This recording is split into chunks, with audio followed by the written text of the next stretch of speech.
Dangerous Assignment, starring Brian Donlevy as Steve Mitchell.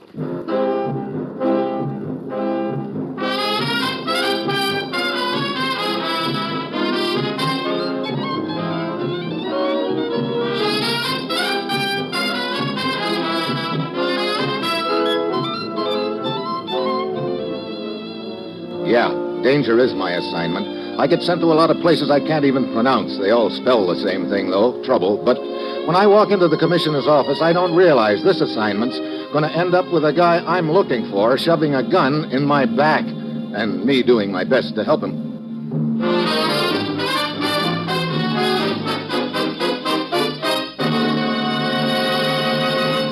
Morning, Commissioner. Ruth said you had an assignment for me. I do, Steve. Well, where do I go this time? I'm not sure. You're not? Let's have that again. You heard me. I'm not sure. Okay. So what do I do when I get there? I don't know. Now, wait a minute. You're not sure where I'm going. You don't know what I'm supposed to do when I get there. Well, okay, if you want to play 20 questions. Is it animal, vegetable, or mineral? Mineral. And I'll save you the other 19 questions by telling you it's a buzz bomb. Buzz bomb? Steve, I'm sure you remember how proficient the Nazis were in the last war with buzz bombs. Yeah. As I remember, they sure remodeled the London skyline with them. That's right. Perhaps you also remember that we had strong indications that the Nazis had a complete set of plans for a new buzz bomb. One which apparently is equal or superior to the guided missiles we're working on right now. Those plans disappeared, and we've had no line on them whatsoever up until last night. What happened last night? For some time, one of our agents in Berlin has been on the trail of a man he was convinced was involved. Last night, in an alley, he finally found the man with a knife in his back.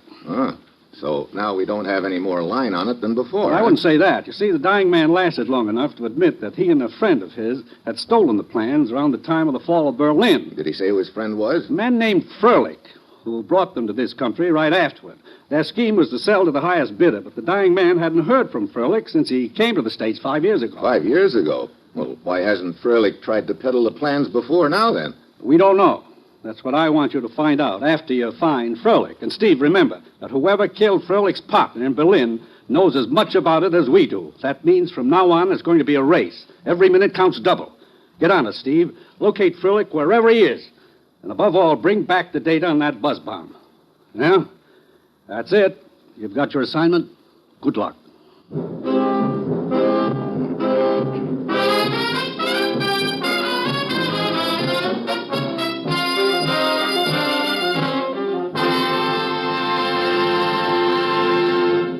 The National Broadcasting Company is presenting Dangerous Assignment, starring Brian Donlevy as Steve Mitchell, colorful, two-fisted government agent. At all those places of the world where danger and intrigue walk hand in hand, there you'll find Steve Mitchell on another Dangerous Assignment.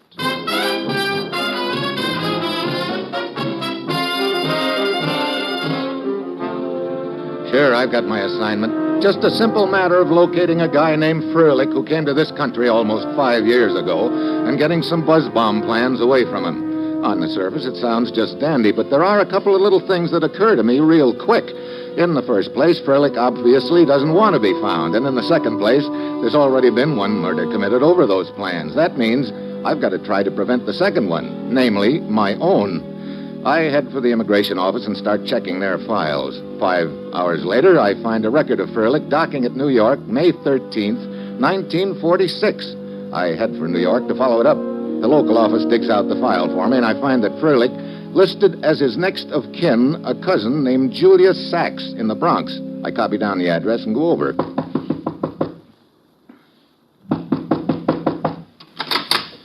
Yeah? Julius Sax? Yeah. Yeah. Hey, what happened to you? Your face looks like you'd tangled with a meat grinder. What affair is that of yours? Who are you? Hey, you better take a look at my credentials. I see. Come in, please. Now then, what can I do for you, Mr. Mitchell? I'd like to talk to your cousin. My cousin? Yeah, Froelich. But I'm afraid you're much too late for that. You mean he skipped town? No, I mean Froelich has been dead for almost 5 years. What? Yeah.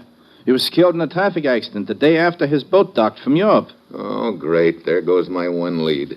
Huh? Oh, skip it. Look, did Froelich ever mention anything to you about any valuable papers he had? No. You know, it's strange that you two should ask this question. What do you mean, me too? You observe the condition of my face. Well, last night I was almost beaten to death. My cries for help drove my attacker away and saved my life. Who was he? I do not know. I've never seen him before. A man with bulging eyes. He kept asking me strange questions about Fröhlich's papers. Questions which I was unable to answer. Brother, they're sure not losing any time. Hey, look, Fröhlich must have brought some luggage with him. Yeah, a trunk. I kept it in the attic for some time. You still have it? No. Last month I cleaned out the attic. When I came to the trunk, I realized I'd misplaced the key. So I sold the trunk. To whom? To a junk dealer. Oh, fine. Great chance I'll have of finding it now. But, But what could be so valuable about Fröhlich's trunk? It was empty. You sure about that? Of course. Fröhlich unpacked all of his clothes as soon as he arrived. What did you do with his clothes after he was killed? Oh, I gave them away. Well, that settles that. Of course, those papers would be too bulky to hide them in clothing anyway. What papers are these that everybody is suddenly so interested in? Oh, skip it. Look, Julius, do you remember which junk dealer you sold the trunk to? Oh, yeah. I copy as it's down if you like. I like. Remember what the trunk looked like? Well, let me see. It had a rounded top, as I remember, and brass bands. Not much to go on, but I'll give it a whirl. Mr. Mitchell, I still do not understand why this trunk is so important to you. Maybe it isn't, Julius, but I won't know until I find it. But this junk dealer, he's undoubtedly sold the trunk by now. And to find one trunk in a city as large as New York... Yeah, I know, Julius. If I ever bet with odds that heavy against me at the racetrack, I'd be on relief.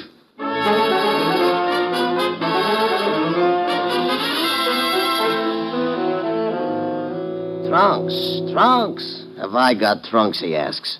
Mister, does a fish have scales? Come with me. Huh? Hey, where are we going? To the back room here. You're going to see trunks. There. Oh, no. At least 50 of them. 52, friend. Take your pick. $2 each. $3 with keys. Look, the one I'm interested in you bought about a month ago from a guy named Julius Sax. You happen to remember it? Mister, in my business, it's not the names that count. It's the merchandise. Sax, schmacks. Well, this merchandise had a rounded cover and brass bands. Oh, an old baby, huh? Yeah. I don't know. I get a lot like it with it. Hey, wait a minute. You remember it? Hey, it seems to me I sold a trunk like that about 3 weeks ago. Yeah, I remember now. I had a couple of keys made for it, and I sold it to a doll down in Greenwich Village. Let's see, Alice Chambers. I thought you didn't remember names. Hey, mister, you see her, you'll remember her name, too. You happen to know where she lives in the village? Room and house, I think she said. Okay. Thanks. Hey, wait a minute. Hey, what's the matter? So you come in here asking about trunks. I give you a good price, $2, $3 with keys. And all you're fishing for is a doll's address. Hey, you know, this sort of thing does not help me further my career. Okay, career boy. Here's $5. Have a couple of trunks on me. With keys? Yeah, here's another $1 with keys. So I head for Greenwich Village. I know what I'm following is strictly a hunch, and I'm just hoping the hunch doesn't turn into a wild goose chase. Steve Mitchell, government agent, shagging around New York after a beat-up second-hand trunk yet. When I get to the village, the usual array of characters are floating around. The gent on the curb carving statues out of soap. A guy with hair down to his shoulders sawing away at a fiddle. The works. I nose around inquiring about Alice Chambers. Finally, I learn that her rooming house is just around the corner. I turn the corner. Then I spot a crowd in front of the doorway with a couple of cops pushing them back. On the edge of the crowd stands a tall, skinny gent wearing a long black beard and a long white toga. She looked awful. She looked terrible. Excuse me, I'd like to get by. Ah, my friend, you disappoint me. Huh? As I watched you approach, I thought, here is a man of character. Surely he will not stoop to this. Yet here you are, yielding to the same morbid curiosity which is the common denominator of the ignoramuses which our crass and materialistic culture spews forth upon our sidewalks in ever-increasing multitudes. Look, save the lecture, Professor. I do not remember making your acquaintance, yet you seem familiar with the title which my earnest but unfortunately too few students have bestowed upon me. Just psychic, I guess. Hey, what's going on, anyway? Merely another unfortunate instance of man's inhumanity to man. Will you skip the double talk? Hey, does Alice Chambers live in this rooming house? A very profound question, my friend. What's so profound about it? A question which has occupied the minds of philosophers and theologians for centuries. Whither doth the soul take flight when the body... Soul? Body? Hey, wait a minute. What are you talking about? This Alice Chambers. What about her? It would appear that at some time during the course of the night, she was murdered.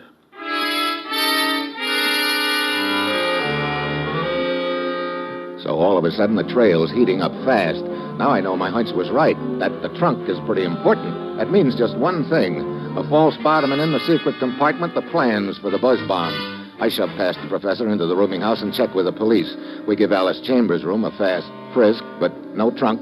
That puts me right back where I started from, which is nowhere. I turn to leave, but out in the hall, I spot the professor, toga and all, heading for the next room. I catch up with him at the door. Ah, my friend of the morbid curiosity. Yeah, and speaking of same, I noticed you were right there in the crowd taking it all in, Professor. I, sir, am a spectator of life. You live here next door to Alice Chambers' room, huh? As you see. It is an humble abode, but it serves me. After all, life is of the mind, not Yeah. Look, I'd like a little information. You have indeed come to the right man, my friend. Oh? Yes. To some, it is given to build things. To others, it is given to tear them down. But to me has been granted the highest function, that of spreading a little... You couldn't have used a better word, Professor. Sir? Oh, skip it. Yes. As I was saying, if I can but momentarily pierce the black cloud of ignorance with the pure light of knowledge, then I feel that this humble life shall not have been lived in vain. Then how about piercing my ignorance? If it were not for one thing, I would be delighted, sir. Oh, what do you mean? Well, I, unfortunately, suffer from a delicate condition of the throat. To impart information, I am required to speak at length. This has a tendency to dry out the sensitive throat membranes, and thus I get it, okay. Is there a bar around here? Strange that you should ask, because there does happen to be a delightful place but a few paces down the block, a haven where the weary traveler may find refuge and refreshment. Well, that's the fanciest description of a saloon I've ever heard. But come on, let's go. I'm afraid that is quite impossible at the moment, my friend. What? Now, look. Indeed, for me to stir from this very spot at the moment would be to defy various laws of physics. And, of course, there is the matter of modesty also. Modesty? Look, what are you talking about? Boil it down, will you? Very well. To reduce it to the vernacular, you are standing on my toga.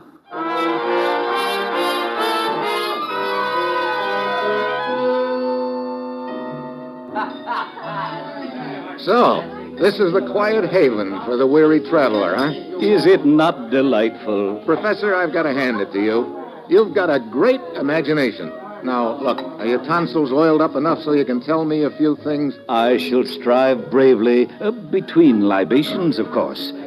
What would you like to know? Did Alice Chambers have a visitor last night? Yes. What time? Shortly after dinner. Did you see him go into a room? In a manner of speaking, yes. You knew him? Quite well. Well, who was it? Myself. What? It was my custom to call on her to exchange a few pleasantries at the close of the day. Oh, great. Now, look, that's not what I mean. Did you see anybody else near her room? No. Well, I guess that's that.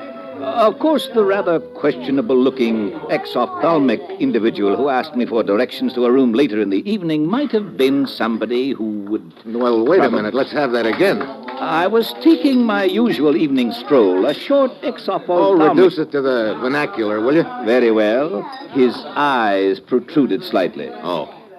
Could be the same button-eyed gent who slugged Freilic's cousin, Julius Sax. Freilich? Julius Sax? I'm afraid I've not had the pleasure of either of these. So Button Eyes was trying to find Alice Chambers. Looked like he found her all right and killed her. Well, that still doesn't help me much. He obviously got the trunk, so... Trunk? What trunk? It used to belong to a gent named Freilich. His cousin Julius sold it to a junk dealer who peddled it to Alice Chambers.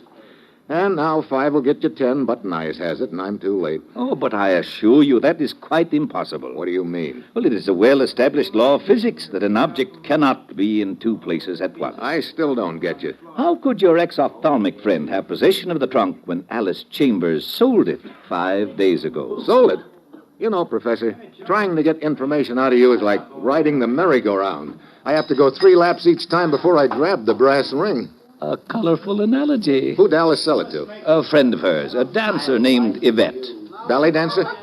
In a manner of speaking. You know where Yvette is? I do. Good. Give me her address. I'll run over and talk to her. Oh, but I fear that would be quite impossible. To run over and talk to Yvette would be to defy several laws of Now, gravity. don't start that again. Where is Yvette? 4 days ago, she left for London. London? Oh, brother. This is really turning into an obstacle race. Okay, Professor, thanks. We finally made it. The pleasure was all mine, sir. It has been a most stimulating conversation. I hope that we may look forward to another one. Sure. Sometime when I've got 3 hours to kill and I want to find out what day it is, I'll be around.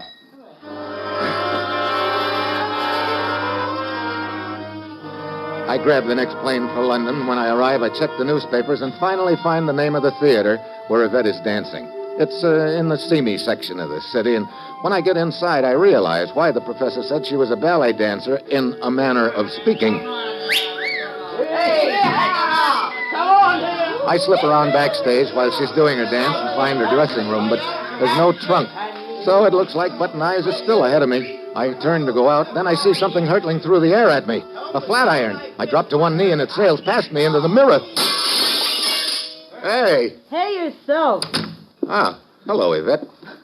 What is this, Grand Central Station? I'm sorry to barge into your dressing room like this, but Look, I'm getting a little tired of this routine. What? Twice already today there have been guys snooping around my room. Twice? Yeah. Wait, was one of them a short guy with button eyes? I don't know. I didn't get a decent look at either of them. But if they're friends of yours, you tell them for me that I They're don't not like it. exactly friends of mine, Yvette. Here, you'd better take a look at my credentials.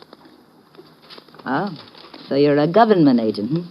But I still don't see why you're snooping around my dressing room. I'm looking for the trunk Alice Chambers sold you back in the States last week. Oh, that. I lent it to Joe Feeney the night before last. Whoever he is. He's my boyfriend. He's with the Flying Finis, acrobats. Oh, I see. Well, where are they acrobating now? Denmark. Oh, brother. This trunk has really got legs. Thanks. But what's with the trunk, anyway? Look, the junk dealer back in New York told me that he'd had 2 keys made for the trunk. Yeah, Alice gave me both of them when she sold me the trunk. You still got them? Sure, one of them. I gave the other one to Joe when I lent him the trunk. Well, I guess my next stop is the Flying Finis in Denmark. Now, look, these 2 characters that you saw snooping around your dressing room earlier. Yeah? You think they would have any way of knowing that the trunk is in Denmark now? How could they if I don't even know them or know who they are? Well, then it looks like I'm one jump ahead of Button Eyes for a change, but I still don't get who the other snooper could be. Well, I still don't get what's so hot about that trunk. Hold it. What's the matter? Quiet. What stopped me is a slight sound outside the dressing room. I ease over to the door and jerk it open. Then I spot a little guy scrambling away. There's enough light to tell me it's Button Eyes. I take after him. But he pops behind some of the flats backstage, and when I get there, he's gone. I scour the whole backstage area, but there's no sight of him. Finally, I give up, start heading back to Yvette's dressing room, and then suddenly I hear something swishing through the air. I look up. A sandbag is hurtling down at me. I dive to one side, but it hits me a glancing blow on the side of the head. Sends me down for the count.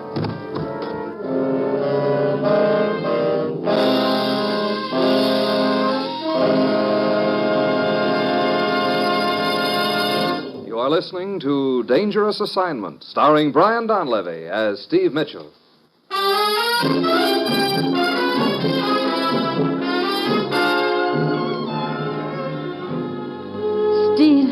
Steve. Oh. Oh, Steve. What? Oh, is that? Oh, Steve, you're lucky. You want to bet? Oh, if that sandbag had hit you square. The way my head feels right now, it couldn't have made much difference, believe me. The guy you were chasing got away, hmm? Yeah, he's got a head start on me again. Oh. Incidentally, you mind telling me where you were when that sandbag dropped on me? Why, in my dressing room. You sure about that? Of course I'm sure. Why? Skip it. Brother, this head of mine will probably be throbbing louder than the engines on that plane. What plane? The one I'm taking to Denmark to talk to the Flying Finis.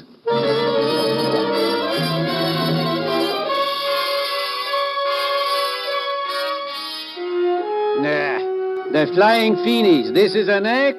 It is a catastrophe. So their act doesn't stop the show. Look, all I know is that when I arrived here in Denmark, I learned that you'd booked them here at your theater, and I want to talk to them. You are wrong when you say that act does not stop the show, Mr. Mitchell. It stopped mine cold. With the Flying Finis, I could not draw flies. I still want to talk to... Hey, wait a minute. Are you trying to say that they're not here anymore? They lasted just one performance. Then I gave them, as you say, They hammer. Oh, great. So now I'm on the merry-go-round again. You wouldn't happen to know where they're playing now. Such an act as this, you would not peddle to your worst enemy. So?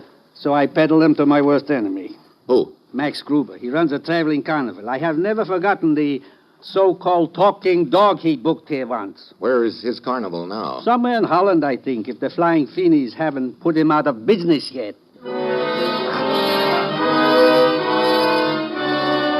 So I hopped down to Holland. So far, this deal's been strictly a 6-day bicycle race with Button Eyes always one lap ahead of me. Now, I've got somebody else to worry about, the other guy that Yvette said was snooping around in her dressing room in London. I start checking in Holland for the Finis, and at this point, it wouldn't surprise me to see him swinging on the nearest windmill.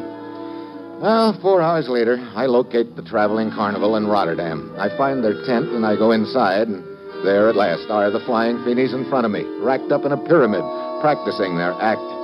Hi, Quite a pyramid. Which one of you is Joe Feeney? I am. Here on the bottom.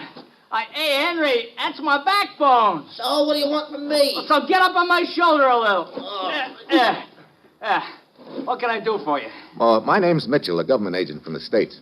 Where's that trunk you borrowed from Yvette in London? I don't see it around this tent anywhere. It's over at the hotel room, the foreling. Have you got a key to the trunk? Sure, right here in my pocket. Yeah, I'll get it. Hey, Joe, I'm leaving. Hey! Oh! I'm sorry, gentlemen. I step over the sprawling Feenis and head to their hotel room in town. The room is dark. I start to search for the light switch, but before I can make it, something awfully hard connects over my left ear. And for the second time in 24 hours, I take a dive.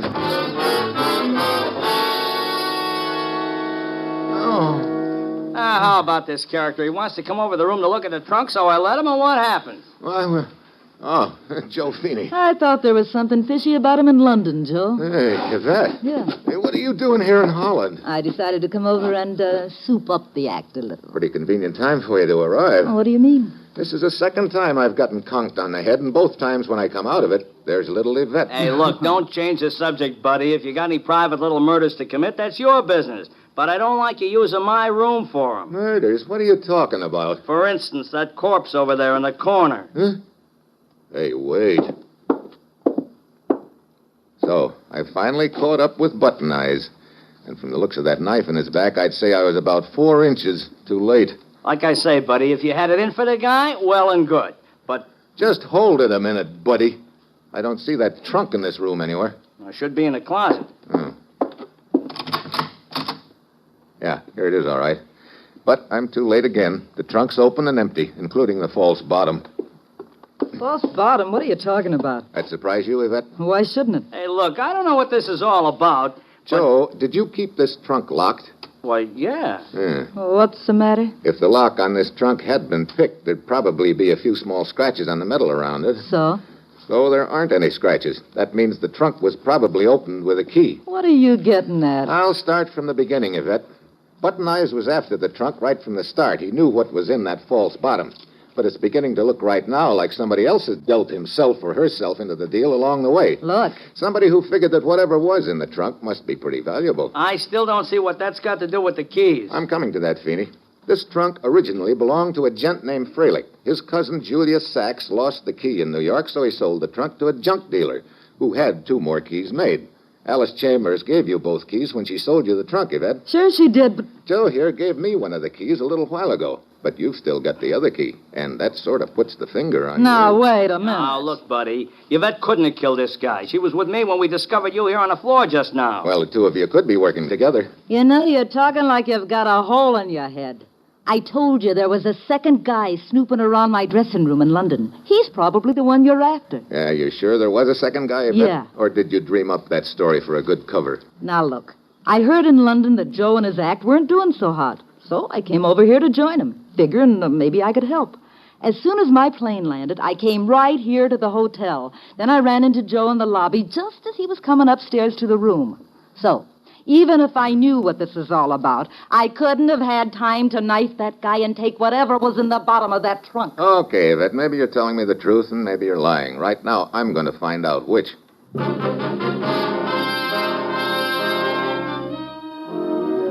I pick up the phone and check with the airport and the desk clerk downstairs, and my case against Yvette falls right on its face. She didn't get to the hotel until after I'd gotten hit over the head. And the same holds true for Joe Feeney, too. So now I'm fresh out of Leeds. Then a wild idea hits me. I start thinking of a character back in New York. I put through a call to the commissioner back in the States and tell him what I want him to check. A half hour later, he calls me back. And what he says doesn't surprise me. Looks like you had the right hunch, Steve. We found out that he left for Europe right after you did.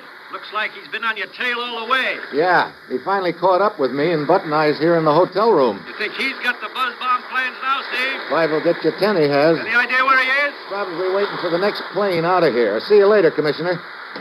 Joe, you got a car outside? Yeah. Warm it up. I'm going to call the airport to check on some departing planes. Are you going somewhere? No, and I want to make sure that somebody else isn't either.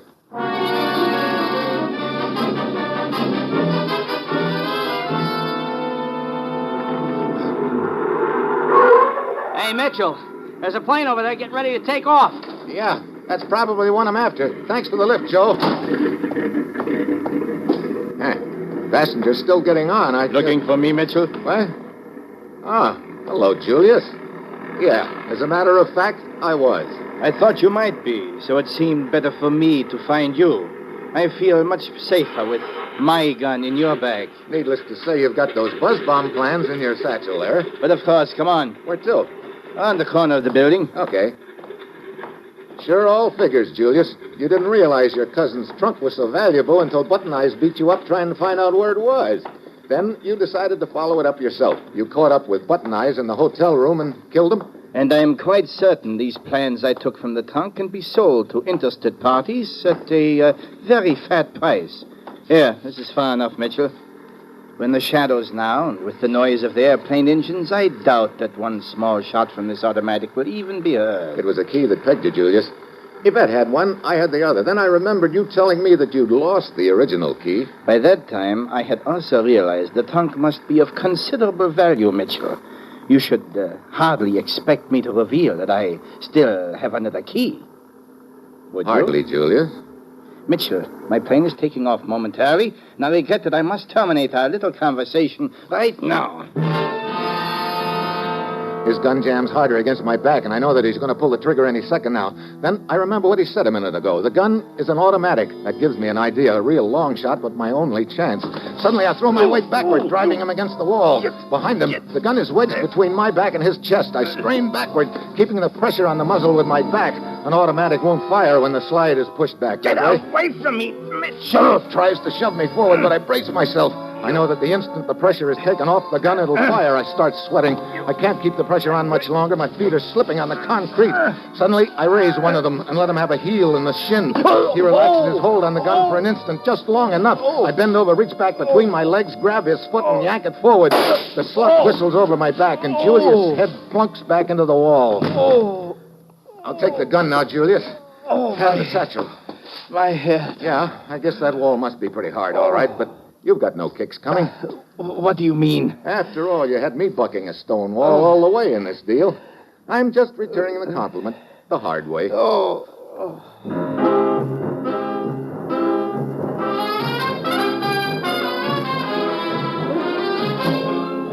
Dangerous Assignment, starring Brian Donlevy as Steve Mitchell, is written by Bob Reif and Adrian Jondo, with music by Robert Armbruster, and is produced and directed by Bill Karn. Be with us again next week at this same time when Brian Donlevy, starring in the role of Steve Mitchell, will embark on another dangerous assignment.